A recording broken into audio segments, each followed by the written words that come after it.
Гледате Дневникот на Сител. Во студиото со вас Иван Кузмановски. Добро вечер, ви благодарам што сте со нас. Ова се настаните кои го одбележаа денот. Родителите ги дочекаа обвинетите со ликот на жртвите од Пулс, револтирани што никој не чувствува вина. Да ги потсетиме убииците на нашите деца, што направи. Тоа се млади убиени деца и 63 сенки ки ги следат за секогаш. Кривична пријава за екс-градоначалникот на Струмица за набавката на електрични автобуси. Костадинов ги отфрла обвинувањата во целост. Чучул се заколна дека ќе се бори против корупцијата. Невладините го дочекаа со сериозен предизвик. Секој трет дал мито за да заврши некаква работа. Судиите и обвинителите се најкорумпирани според граѓаните. Трети на листата се пратениците. Конгресот на ВМРО-ДПМН ќе донесе и внетрепартиски промени. Владина реконструкција напролет. Лидерот на ВМРО-ДПМН не гледа причина за предвремени парламентарни избори. Град Скопје со 5 препораки за загадениот воздух. Пациенти со респираторни болести ги полнат болниците. Федерика Могерини поднесе оставка од позицијата ректор на Коледжот на Европа. Ево тема на денот вечерва за новата стратегија за диаспората и колку државата го користи потенцијалот на иселениците. Разговараме со Горан Ангелов, директор на Агенцијата за иселеништво. Останете со нас.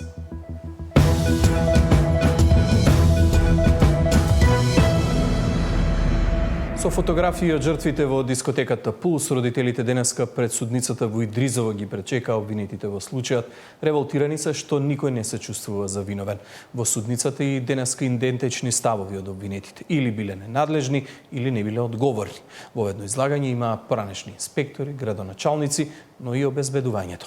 Деталите ги има Зоран Јаневски.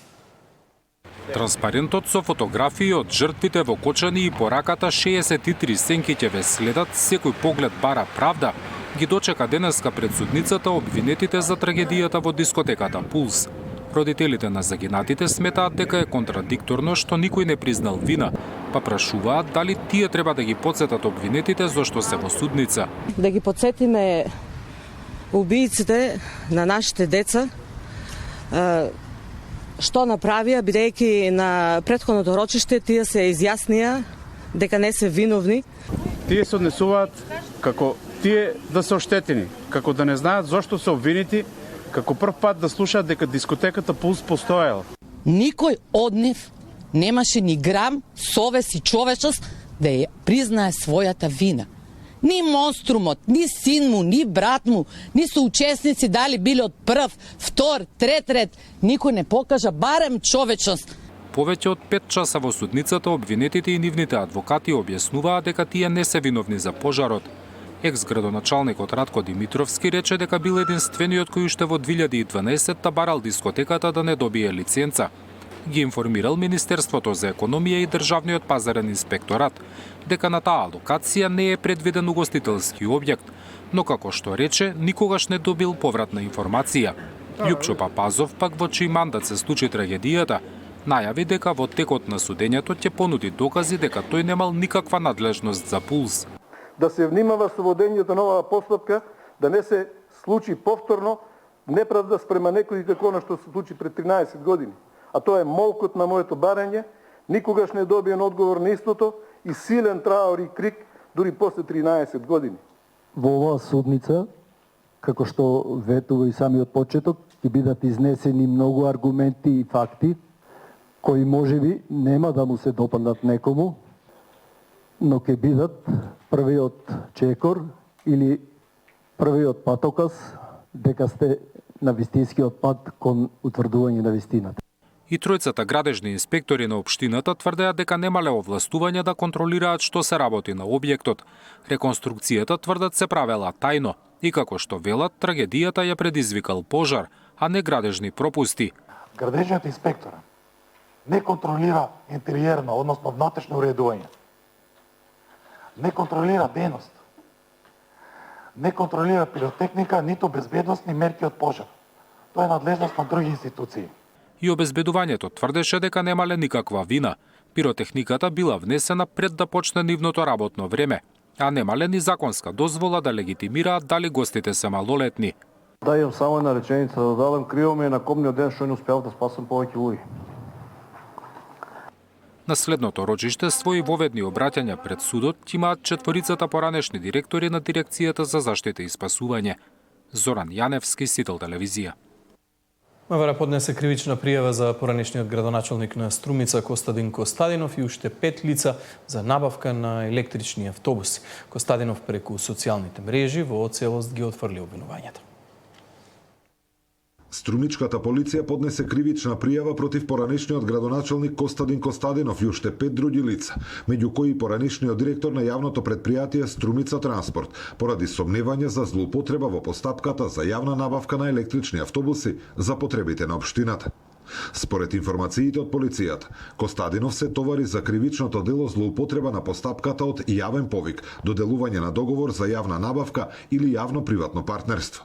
Според полицијата, тој ангажирал лице без соодветни стручни квалификации кој учествувало во техничката евалуација на понудите и во надзорот врз реализацијата на договорот. Пријавениот КК во својство на поранешен градоначалник на општина Струмица ги повредил правилата на постапката за јавна набавка на електрични автобуси за потребите на ЈСП Струмица Транспорт од Струмица со ангажирање на пријавениот ГП како одговорно лице задолжено за одговори на технички прашања, учество во техничка евалуација на понудите, надзор над имплементацијата и целосна реализација на договорот, иако тој не ги поседувал потребните стручни квалификации и потребната лиценца А за надзор од областа на електротехниката, издадена од Комората за овластени архитекти и овластени инженери.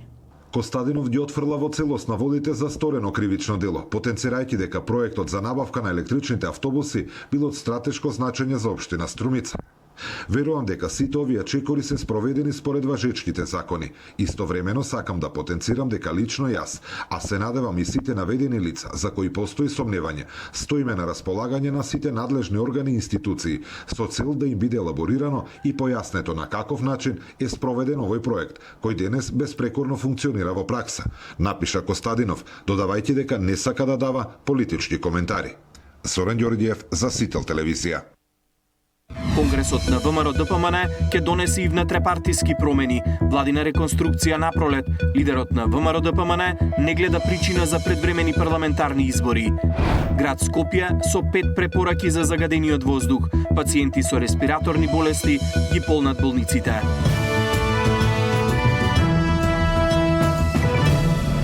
ВМРО-ДПМН најавува стратешки документ со план за развој на државата кој ќе биде презентиран на партискиот конгрес во сабат. Изборниот конгрес на ВМРО-ДПМН ќе донесе и внетрепартиски промени. Последните најави се дека владина реконструкција ќе има напролет. Лидерот на ВМРО-ДПМН, Христијан Мицковски, не гледа причина за предвремени парламентарни избори. Мицковски планира пролетно партиско освежување на раководството на ВМРО-ДПМН, но и реконструкција на владиниот кабинет што го води. Анализата кој ќе остане во извршниот комитет на партијата, дали ќе има партиски подпредседатели и кој, но и кои министри треба да заминат или пак кои ресори треба да се променат, ќе ги прави по партискиот конгрес во сабота, а процесот треба целосно да заврши кон крајот на март и почетокот на април. На првиот централен комитет по конгресот ќе предложам нов извршен комитет и ќе почне процес на генерален избор на раководствата во општинските комитети и другите партиски органи. Да дадеме една нова енергија, кадровско освежување на партијата. Тоа се треба да биде завршено до крајот на март. Во април и мај треба да почне интервенцијата во владата. Ако не дојде до некакви промени, парламентарните избори треба да се планираат за пролет 2028, објави Мицковски на брифинг со новинарите. Интерните партиски анкети направени во ноември покажуваат дека ВМРО-ДПМН и понатаму е партија со највисок рейтинг, 3 пати повеќе од оние на Вреди, СДСМ, Левица и ДУИ.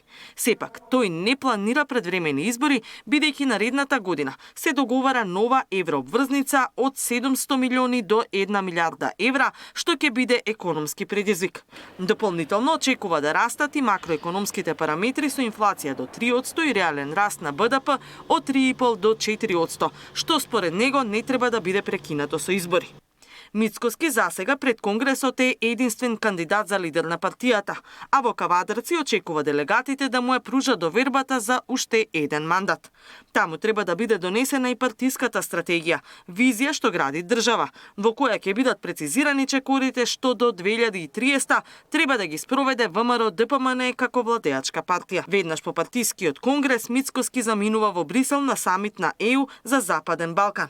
Во однос на реформската агенда очекува забрзување на темпото на законите и подзаконските акти што треба да се донесат. Сепак тој не отстапува тоа дека судството и обвинителството нема да добијат повеќе пари за поголеми плати.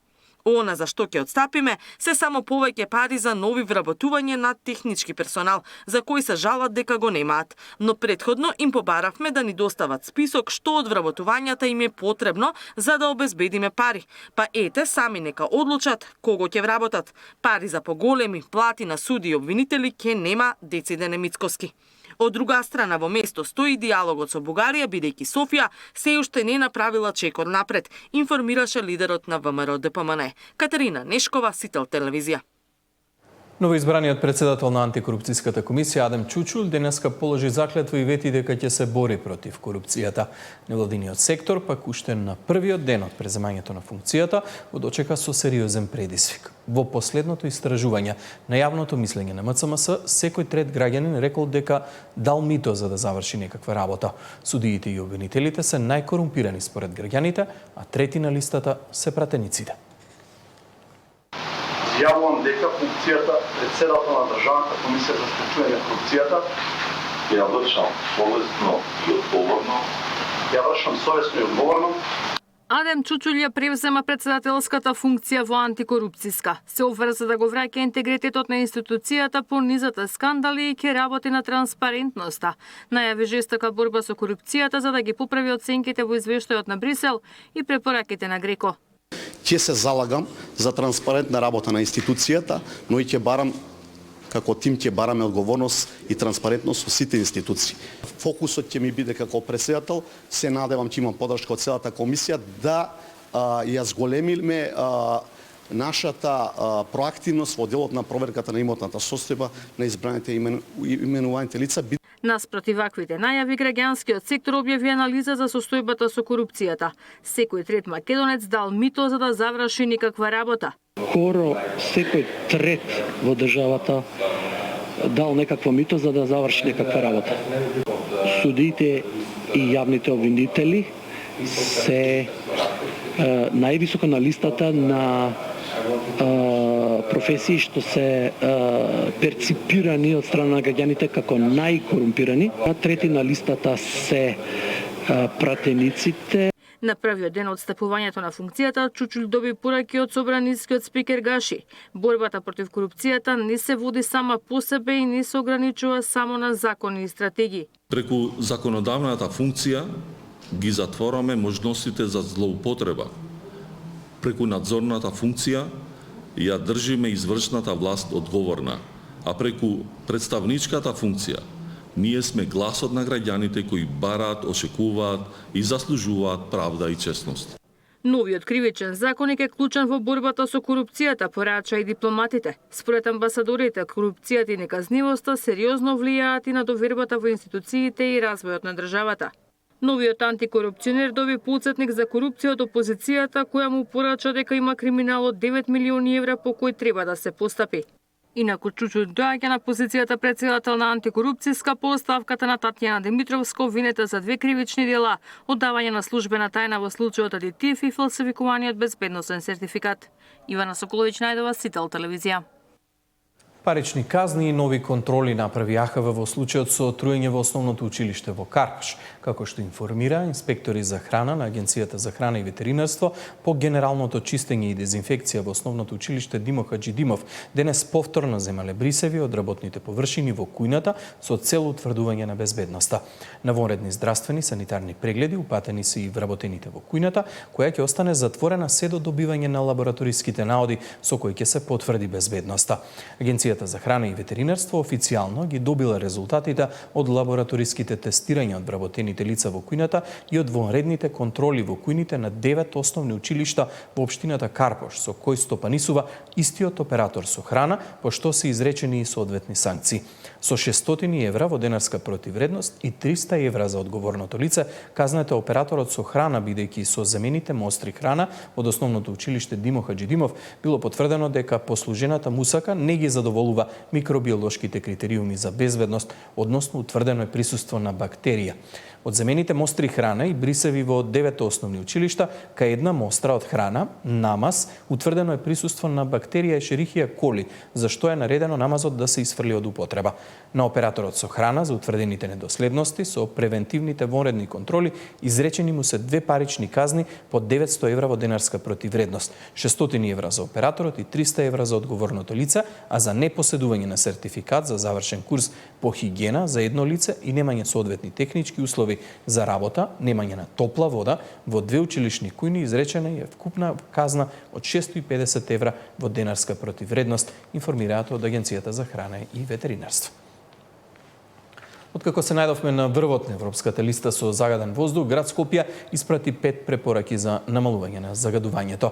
Тие се однесуваат на редовно чистење на печките, на времено одржување и употреба на квалитетен материјал за загревање.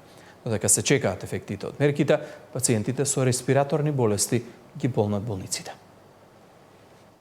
Град Скопје најавува засилени инспекциски контроли откако деновиве се потешко се дише во метрополата поради зголеменото аерозагадување.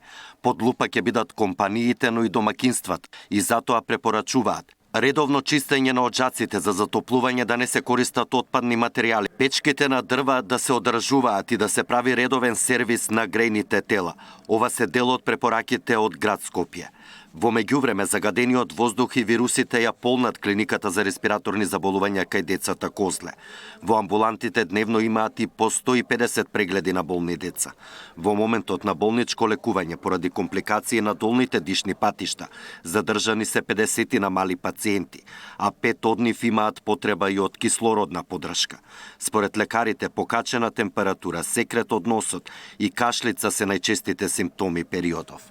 Особено во овој период кога се зголемува загадувањето на воздухот кај нас во градот, децата реагираат за тоа што се зачестува кашлицата кај нив, кај оние што се моментално со долно респираторен инфект и кај оние деца кои што се со алергисите заболувања. Да има долготрајно, честа измачителна кашлица, почнува носна секреција, затнување на носот, потежното дишење од горните дишни патишта, така да и таа е симптоматологијата која што најчесто да речеме имаме во амбулантите наши покрај фебрилните состојби. Поради распространетоста на вирусите и зголемената загаденост, деновиве не само во Скопје, туку и во други поголеми градови во земјава, педијатрите препорачуваат децата колку што може почесто да се носат на почист воздух, барем за викендите. Да не престојуваат во затворени простории, како што се моловите игротеките, да нема мешање во затворени простории меѓу децата кои што се со инфекти.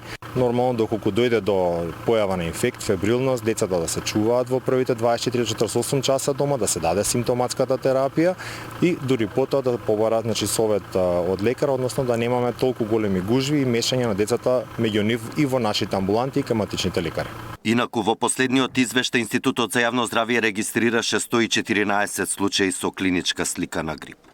Александар Динев, Сител телевизија. Владата ја промовираше платформата проекти.gov.mk. Целта, како што информира, е да се зголеми транспарентноста и јавниот надзор над проектите финансирани од државниот буџет, вклучувајќи ги оние од унгарскиот кредит. Преку посебна веб страна ќе се следат општинските проекти финансирани од владата. Прво се избира област, а потоа се пребарува по општина, институција или конкретен проект.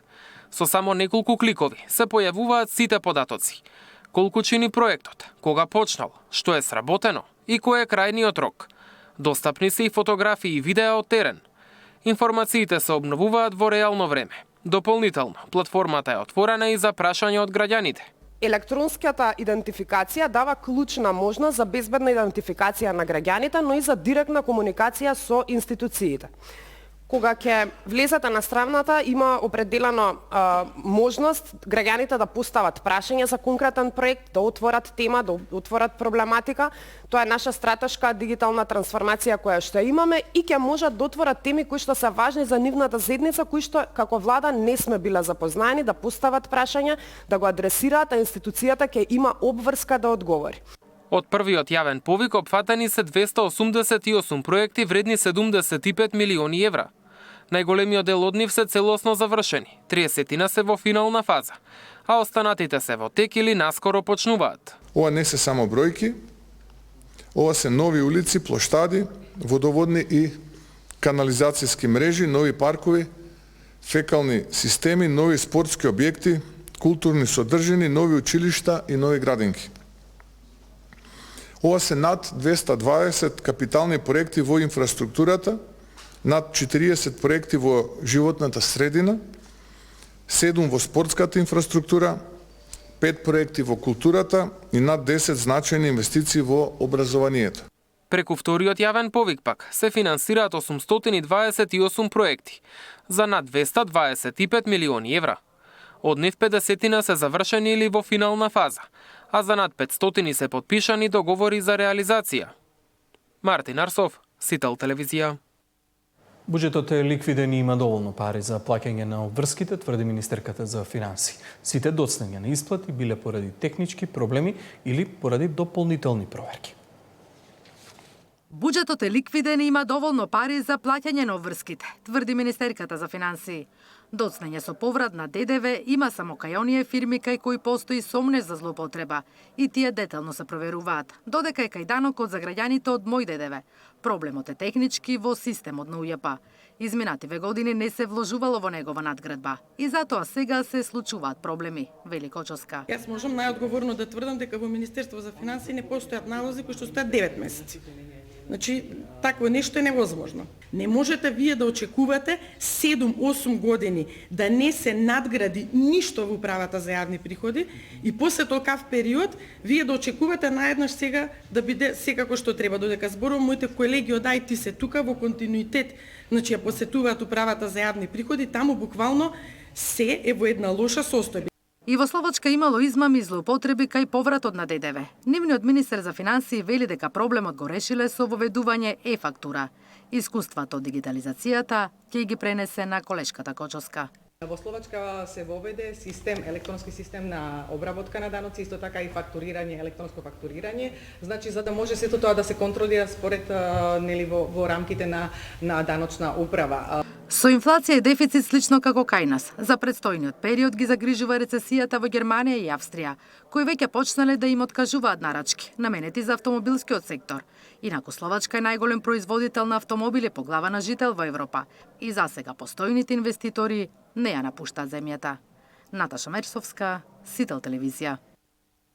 За новата стратегија за диаспора, сугестиите од нив и соработката во тема на денот со Горан Ангелов, директор на Агенцијата за иселеништво, разговара колегата Валентин Николовски. Господин Ангелов, добро вечер и благодарам за учеството во тема на денот во Дневникот на Сител. Добро вечер, господин Николовски, и поздрав за сите гледачи на Сител, каде и да се во светот и во Македонија. Да, тоа е вистинска порака од аспект на директор на Агенцијата за иселеништво. Интересно е што предлог текстот за новата национална стратегија за соработка со диаспората 2025-2030 година, како 5-годишен план за развој на соработката, вели, со представниците на диаспората, иселениците и припадниците на македонското национално малцинство, веќе е изработена, 2025-та истекува. Тоа значи дека и за оваа година сте ги исполниле задачите? Па оваа година е работна година, да ја наречеме, година во која се креира стратегијата, бидејќи таа минатата стратегија имаше возможност до 23-та година, значи имаме еден период флуиден, каде што немаме речиси година и пол, да не кажеме 2 години, уште е малку стратегија, и од тие причини стратегијата кога почна да се изработува, почетокот на оваа година, сушност и со почетокот на мојот мандат, инаку официјално задолжено министерство и Министерството за надворешни работи и надворешна трговија, така да јас очекувам дека таа стратегија без оглед на незиниот назив или наслов 2025-2030, битно е што ќе реализираме од истата. Бројките ќе покажат на крајот на 2030 година дали таа стратегија на вистина ги исполнила очекувањата кои ги очекува нашата диаспора низ секаде низ светот. Пред 10 месеци практично кога бевте гостин во ова студио, најавивте дека ќе се изработува стратегија и тогаш рековте дека од она што во првиот момент како директор го видовте дека од претходната речиси малку да кажам дека е сработено, колку таа стратегија беше исполнета? За жал таа стратегија многу малку е реализирана затоа што целите кои се поставени во таа речиси се во некакви политички констелации невозможни. Една, да кажеме, од целите изработка на закон за диаспора. Таков закон за диаспора ретко имаат некои земји. Од соседството само го има Република Црна Гора. Предвидуваше Министерство за диаспора. Ние некој пат го имавме тоа во една влада 99-2002, но од тогаш има постои агенција која е понизок степен и тоа е заради и не критикува многу министерства имаме, не може да имаме ние за секој ресор министерство. 24 часове на центар кол за нашата диаспора во Министерството за надворешни работи. Кажувам неколку работи кои не се реализирани, но има работи и кои се реализирани. За жал можеме да кажеме дека реализацијата, ако ги гледаме акциониот план, колку точки има тој, некаде реализацијата е само на 8%. Зошто тоа не е реализирано? Не е реализирано затоа што фискалните импликации кои ги создава таа стратегија која е изработена во 2019 година се многу големи. И од тие причини мал дел од стратегијата е реализиран заради големите фискални импликации кои ги создава таа стратегија. Големи планови, малку пари. За жал тоа да. Да. Ако оваа стратегија, предлог стратегија, е изработена во партнерство со институции, експерти, организации, професионалци, најважно со диаспората, што е тоа што се главни карактеристики, што од диаспората најмногу критикува и што најмногу им треба? Оваа стратегија, за разлика од минатата стратегија, пак имаме експерти од меѓународните организации, тоа е ИОМ вклучен, или International Organization of Migration на Обединетите нации, која е вклучена во изработката на стратегијата, но овде се вклучени сите министерства и сите државни органи кои имаат допирна точка со нашата диаспора и нормално друштвата, поединците кои се активни во иселеништвото во нашата диаспора. Клучен момент е што оваа стратегија која е во финална фаза, во предлог фаза да кажеме, пред донесување, во незиниот акцијски план, акционен план кој ги предвидува речиси 140 точки, во најголема мера фискалните капацитети кои треба да ги има одредена институција или фискални импликации што треба да се создадат, претежно се ограничени на буџетите на ресорните министерства кои што треба да ги реализираат тие мерки. Дали е тоа Министерството за надворешни, дали е тоа Агенцијата за иселеништво, МВР, транспорт и врски, Министерството за култура и туризам. Глобално можеме да кажеме дека е многу, не е поскромна, многу стратегија која може многу полесно да се реализира во периодот кој што следи. Ги прифативте сите барања, потреби или најголем дел од македонската диаспора која учествувала во предлозите? 95% од предлозите мислам сега дека се прифатени, остануваат некои работи кои лебдат во воздух, кои не дека не се прифатени, но треба да се изнајдат законски решенија. Ќе го кажам примерот со македонските државјанства на оние кои се чувствуваат македонци по корен, но немаат континуитет. Ако вашиот прадедо или дедо имал македонски пасош, македонско државјанство, вие сега како внук, вашиот татко немал, го загубил државјанството тоа што се родил во САД или во Канада. Сега таа категорија не останува да ни лебди. Имаме исто така друга категорија кои се откажале од македонското државјанство заради стекнување на туѓо државјанство, најчесто се каде што не може двојно државјанство и тука веројатно ќе следат одредени измени во законот за државјанство, значи не дека не се прифатени, но треба временски период истите да бидат преточени во измени и дополнена на одредени законски решенија. Сега го фативме за државјанството, но имаме такви примери многу. Да. Спомнавте генерации на диаспора. Ако предходните генерации главно биле народски кажано гурбетли, нели, оделе по подобар живот, последните децении македонската диаспора главно или во голем дел е сочинета од високостручни, високопрофесионални и високообразовани кадри, нели? Па оттаму може ли нивното искуство сега, етаблирано во овие средини, со многу подобра, би рекол, можност за професионална кариера, да се искористи за развој на земјава? Има ли интерес кај нив? И како, тоа е суштината на стратегијата. Не е само ние да овозможиме некакви царински или даночни повластици да се вратат нашите селеници во земјата, во Македонија. Идејата на оваа национална стратегија е оние мозоци, да ги наречеме, кои се одлеале, поготово по паѓањето на визниот режим. Така, да можеме барем дел од тие да вратиме назад во земјата.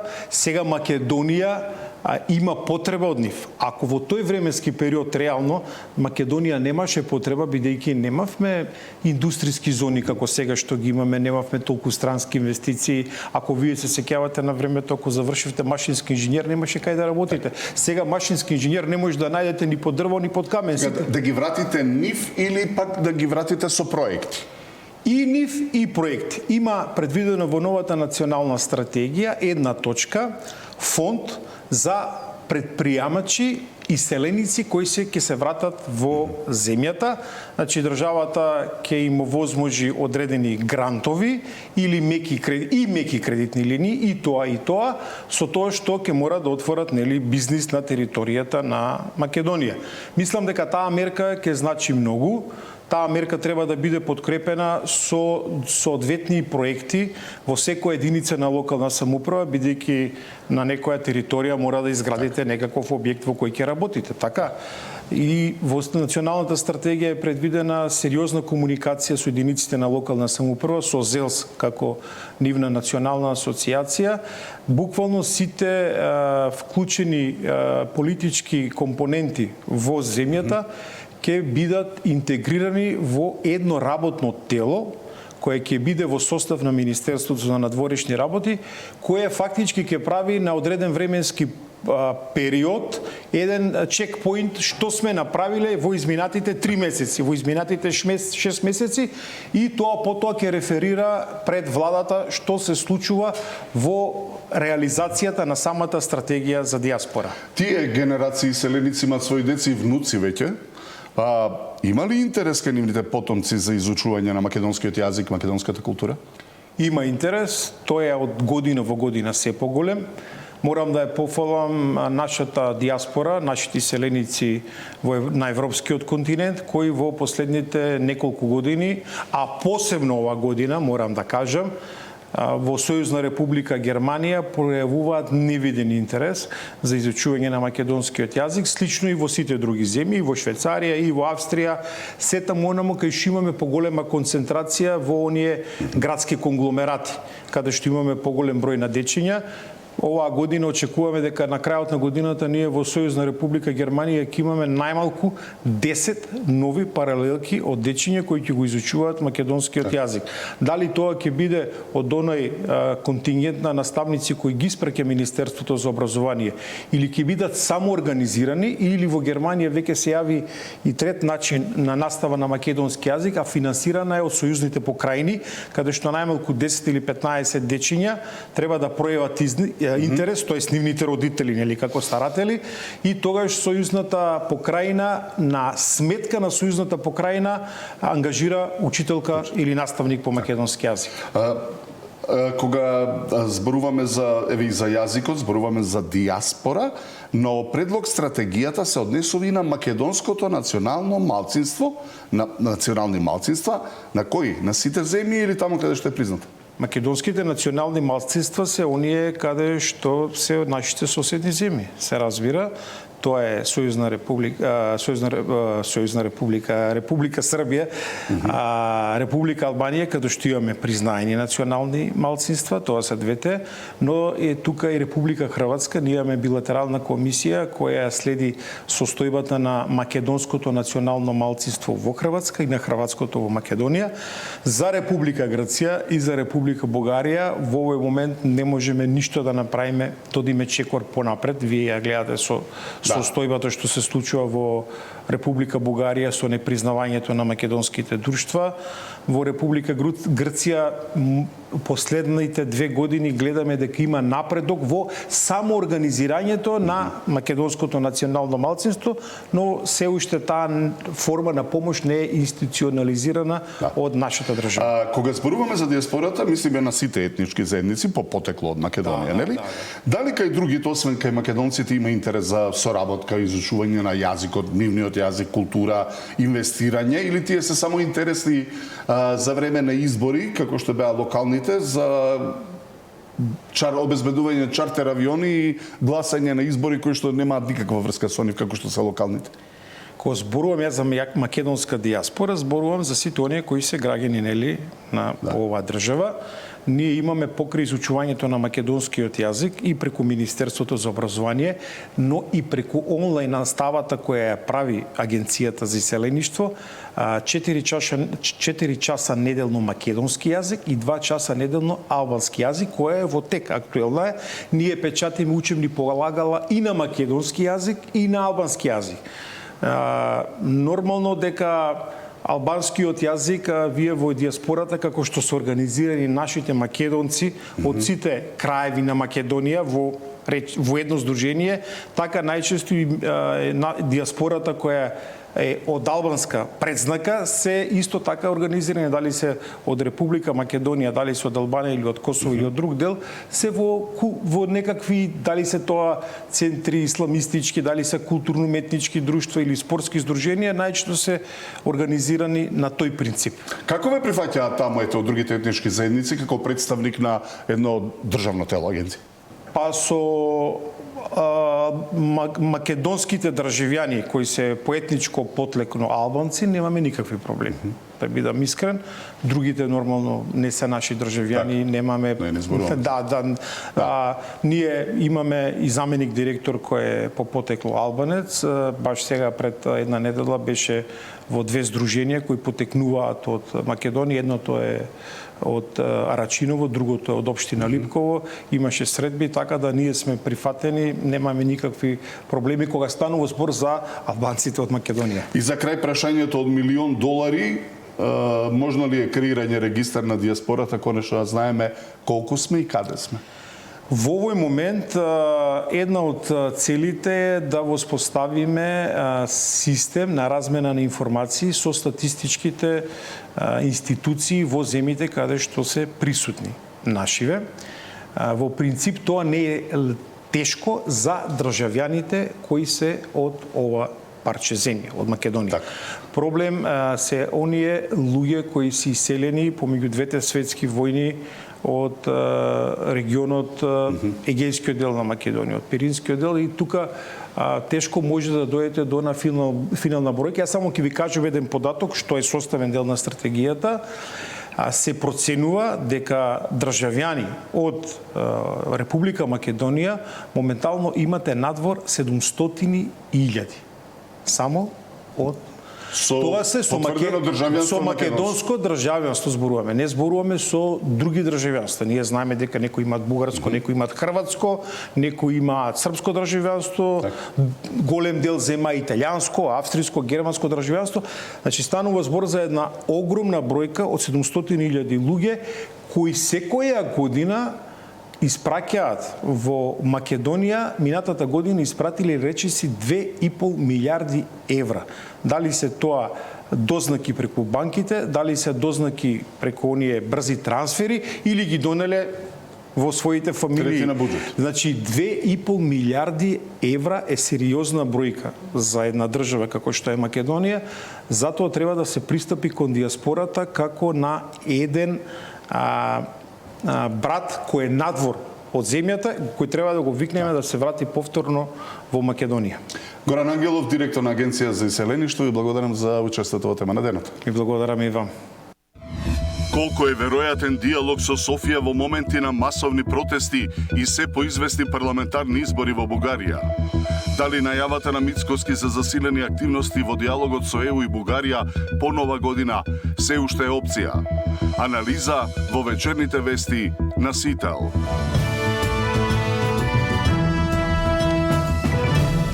Во продолжение блог вести од светот.